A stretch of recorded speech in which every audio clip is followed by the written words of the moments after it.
Here we're going to solve a probability problem involving equally likely events. We've got a cooler that contains 8 bottles of Pepsi, 5 bottles of Coke, 4 bottles of Mountain Dew, and 3 bottles of IBC. We've got 2 parts to this problem. First, we want to find the probability that a bottle chosen at random is Coke. And part B, what's the probability that a bottle chosen at random is either Pepsi or IBC. Since we're selecting the bottles at random, they all have the same chance of being selected, so they're equally likely.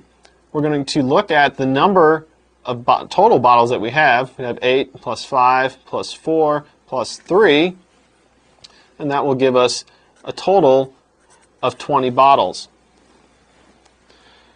For part A, we want to find the probability that a bottle chosen at random is Coke. So we'll call that the probability of Coke.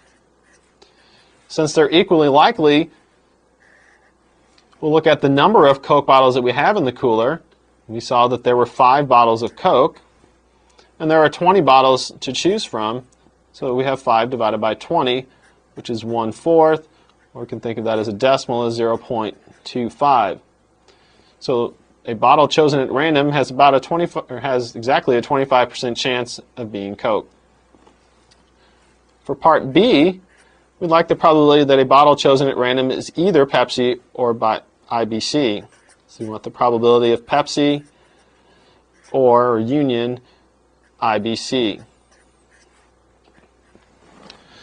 To solve this problem, we can think of, again, equally likely events. We look at how many different bottles are Pepsi or IBC.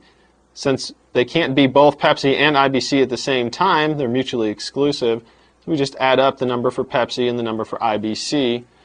There are 8 bottles of Pepsi and there are 3 bottles of IBC, so we'll have 8 plus 3. And again, there are 20 total bottles to select from. This gives us 11 divided by 20, which is equal to 0.55. So the probability that a bottle chosen at random is either Pepsi or IBC is 55%.